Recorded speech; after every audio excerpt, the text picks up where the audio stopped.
Yo, I've seen this story before. You know, it's almost too obvious how this all plays out. I commend the editors, they did their best, but there's just no way you can hide someone like Russell winning Survivor in the most glorious fashion. The winner of Survivor Samoa, Natalie.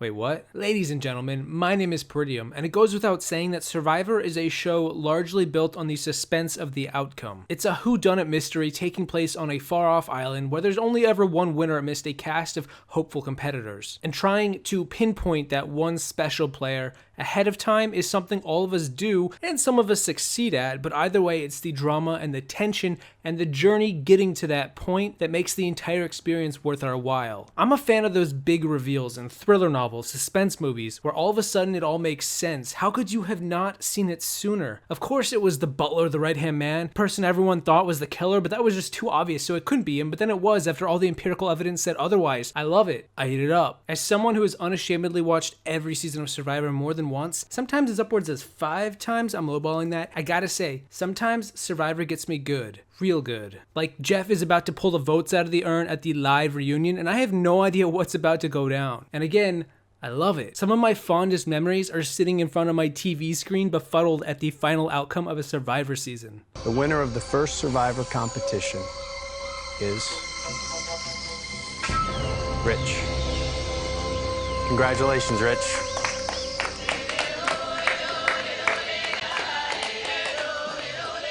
Congratulations.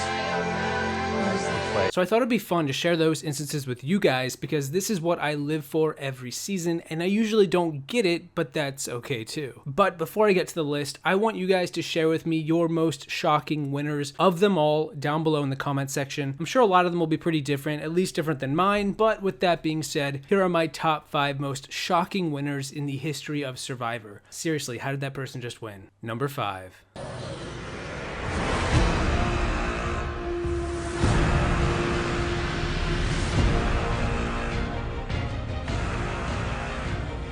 So some of you may know I didn't actually start watching Survivor live until Survivor Tocantins, so expect a bit of recency bias on my end, as I think watching these shows live with no spoilers whatsoever elicits a stronger reaction from me than having a vague idea of outcomes ahead of time or just being outright spoiled. That being said, my number 5 is from a pretty recent season and a pretty recent winner in Michele Fitzgerald from Survivor Co. Wrong. Michele is a unique case because I actually kind of expected her to win going into that reunion. I just didn't believe in myself enough to think it was actually going to happen. The way that Nick speaks to me is not in a way that I would ever tolerate a man speaking to me in my regular life, and I just want to be like, bro, I know.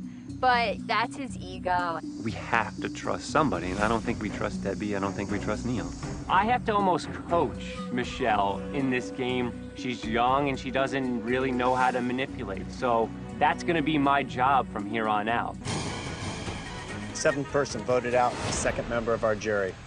Nick, that's 5, that's enough. Need to bring me your torch. I have to give them props for that. I'll still be overconfident and cocky and arrogant, but I should have... You know, kind of like having a gut feeling where you can see it making sense, but no way, it's probably not going to happen. Oh, it did happen. Oh my God. Wow.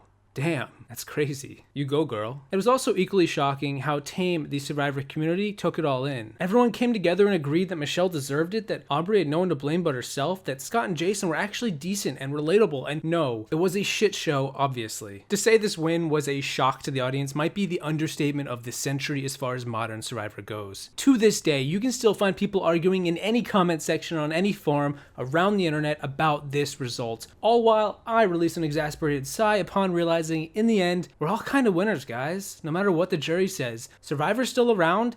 I just want to be surprised. Number 4. Unlike with Michele, where I expected the result and was shocked to see it happen, in this next case, I didn't expect it at all. I actually didn't expect any of the remaining winners in this top 4, so basically color me thoroughly surprised from here on out. Number 4 is Sophie Clarke from Survivor South Pacific, who managed to topple a returning player in the one and only Benjamin Coach Wade, snatching 6 of the 9 jury votes en route to a pretty clean and quiet victory overall. Hey Albert, drop your stack and come pick up my pieces. I'm in a pretty decent spot right now, hold on. Drop your damn stack and pick up my pieces. I'm gonna beat you. I gotta, all right, There is no helping in this challenge. If you want Ozzy out of this game, beat him. Sophie wins final immunity! So look, I went into the Final Tribal Council expecting Coach to win this. I went into the reunion expecting Coach to win this. I even went into it when it was tied 3-3 and Jeff was pulling out that 7th vote. I still thought Coach was gonna win this, and then he lost. What do you know? I was pleasantly surprised with Sophie's win and definitely saw the merit in her calm, cool, collective gameplay from start to finish. Sometimes not rocking the boat, especially when you're steering the boat, is the best MO. Before I came to this game, I said, I wish I was a man, because men in this game seem to be able to get 2 young girls to follow them to the end, and that's something I can't do.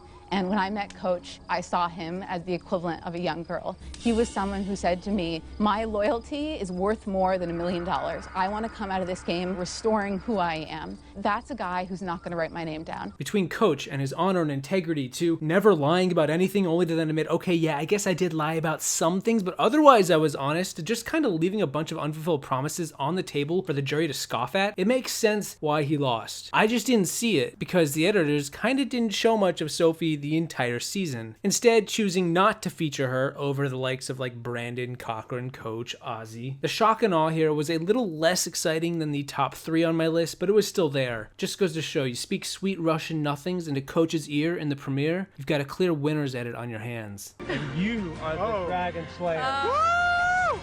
The new Slayer is born! Number 3. Without a doubt, my number 3 is the first true #shocking winner I'd ever experienced, when my jaw hit the floor and I was totally thrown off by what I just witnessed on my TV. Number 3 is Natalie White from Survivor Samoa, a win nobody will ever forget. Or remember, because what was there to remember? Oh right, she killed a rat. She did kill that rat. What's kind of cool about Survivor is that it has such a long history with so many seasons that most of us likely started watching the show at different points, with different seasons being the first to pop our cherry. For me, it was Tocantins, thank God. Sloan went down easy, am I right? But the next season was this one, Samoa, with this result, Russell not winning. Now, I was still a nooblet, and my inexperienced eyes couldn't make sense of this ending. You look visibly upset right now. Yeah, I mean, I feel like that I played the best strategic game in history. I think that... And I'm not the only one that thinks that. I can guarantee you, millions of people probably think that same thing. I even tweeted for the first time in my life about Survivor and how I thought it was quite a mediocre conclusion to Survivor Russell Island. Oh, how little I knew. Part of the reason why I never recommend Samoa to beginners is because of this ending here, this shocking conclusion that I think is difficult to stomach as a new watcher. That said, even the most experienced watchers didn't really see this coming either, given Russell had the most confessionals and screen time of anyone ever. Meanwhile, Natalie was the least visible winner up to that point and still is to this day. What do you think your chances are tonight? What do you think, Mick? My chances are, after this, maybe 25%, 20%. Natalie, what do you think your chances I'm going to go with maybe a 30%? 30%? 30 to 40% chance. Right on. Good game, Mama. Thank you. You're welcome. Great job. Okay, Russ.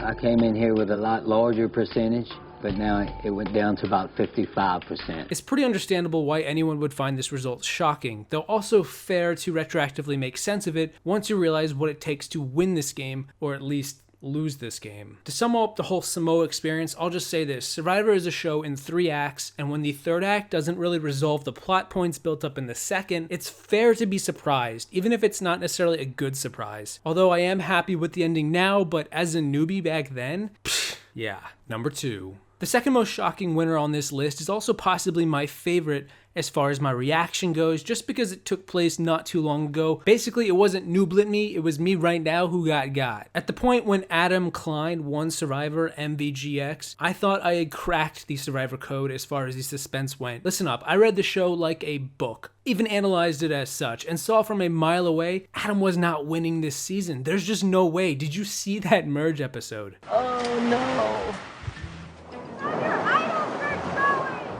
I'm working on it! From the start, I thought my boy Ken was the winner, and then once Ken took a back seat, I strongly suspected it was going to be David. I actually went on to admit defeat in being wrong about Ken, only to convince myself it was obviously David all along. I didn't understand how David, who was lambasted left, right, and center in the premiere, could possibly be the winner, but hey, it definitely wasn't Ken. This guy preaches about honor, and integrity, and how he's this great and noble human being with his arrogance and his extreme ego, and then he has the audacity to pull this crap on me. When David was voted out at the Final Four, I was shocked to high heaven. This wasn't even at the winner reveal. I was just shocked at this Final Three. Ken, Hannah, and now Adam sitting in front of the jury, pleading their cases, outlining their gameplay. That's when it suddenly all made sense. Ken was the winner after all. Okay, no, but still, I kept asking myself through the entire Final Tribal Council, how in the world is Adam actually winning this? I mean, I knew he was likely going to win with that Final Three, but none of it made sense according to my math. I basically threw out everything I thought I knew and had to just sit in awe as I actually listened to the Final Three make their pitches to the jury, taking in their points, reading the jury's edited reactions to deduce who likely stood the best chance. It was like I was actually looking at the evidence at the crime scene to try and fit together who the winner was at the very last second, instead of like relying on all the assumptions I'd already made and just sort of letting the season roll out on its own. It was crazy, it was surreal to see such a super fan as myself be bamboozled at the 11th hour. And then of course Adam received every single vote, won the game, and I credited his experience of sitting in the front left seat at the reunion as he manifested himself to be every superfan's dream. You know what? F logic, forget analyzing the edit, emotional, raw Survivor, that's where it's at. My mom told me right before I came out here, I knew it. You can do anything that you set your mind to. Adam wins! I set my mind to one goal, winning this game. It's a dream come true. Number 1. Wow. Ha! What's left to be said? Oh right, that one time I literally had the winner pegged incorrectly right as Jeff was reading the votes aloud to a live national audience. My number 1 is when Tony Vlachos defeated Wu Wong in Survivor Cagayan by a massive vote of 8-1 to claim the title of sole survivor. I and a lot of other people basically wrote Tony off from the start, week after week, as he performed some of the craziest antics and moves Survivor has ever seen. No way could this guy win. No way. Top 5, baby. Top 5. Lying on his badge. He is so cocky, so confident, so brazenly open about his gameplay. He just mocks someone to their face by making llama sounds multiple times. I'm sorry, I don't talk llama. I'm supposed to talk llama to you. You understand that better? She just sits there with the same grin on her face. Mad, happy, sad, crying, whatever. Same look. You can't look. Here it is. Well, you're making an ass of yourself. And she calls me an animal. So I had to talk to her like I'm an animal. So I said, so she could understand me. And she got offended by that, Jeff. It's just a joke. We're here to play a game. Let's have fun with it. Wow. Isn't this awesome? It's like, here's everything you thought you knew about managing a jury, and then here's Tony winning the game. I strongly thought Wu was winning Cagayan, and going into that finale, it all somehow made sense back then. It was like the Da Vinci Code of Survivor. Wu's story, his edit, was so finely crafted, so carefully woven together that between the big moves and blindsides and idols, all along there was this little Taekwondo master sitting in the wing, waiting to take it all. This is called the turning hook kick, but before I do it...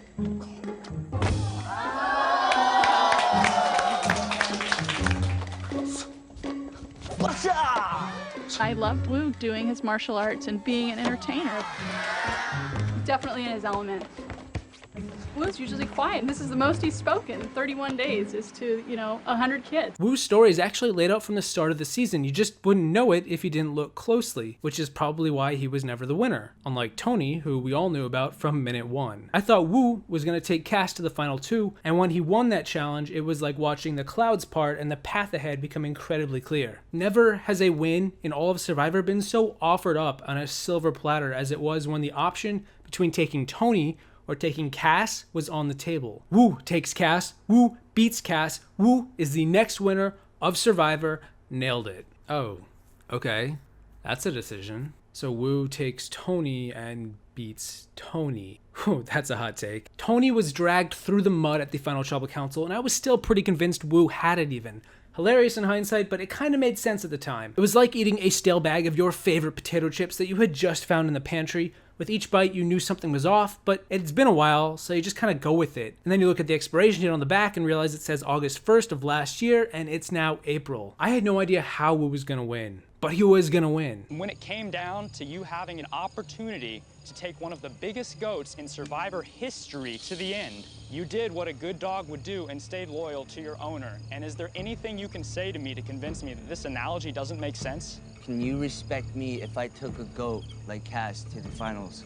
Yes. As a student of the game, I would expect you to take a goat to the finals. And then the votes came out, and I just Yeah, totally perplexed. I felt bad for Wu, but at the same time, Tony was a madman and I wouldn't have his win any other way. So there we have it. That's my top 5 most shocking winners in the history of Survivor. In case you're wondering, I had Jenna Maraska as my number 6, despite not watching that season live. So what do you guys think? Were you also shocked by any of those winners, or did you see all of them coming? Has Survivor never shocked you because you have a read on literally everything? Let me know down below. I'm genuinely curious to know if my experience is shared by you, or if I'm just as clueless and cocky as I think. Until next time, my name is Peridiam saying thank you for watching. I hope you enjoyed the video. Don't forget to grab your torch on the way out, and whatever you do, always take casts. During the day, whatever I did during the day, at nighttime it was damage control for everything I did. I always dug myself a hole during the day, and at night I dug myself out of the hole. I went to dig a spy bunker next to the water well, so I could just go under the ground where nobody's gonna expect it, because they're gonna be looking for spy shacks. They ain't gonna be looking for an underground bunker.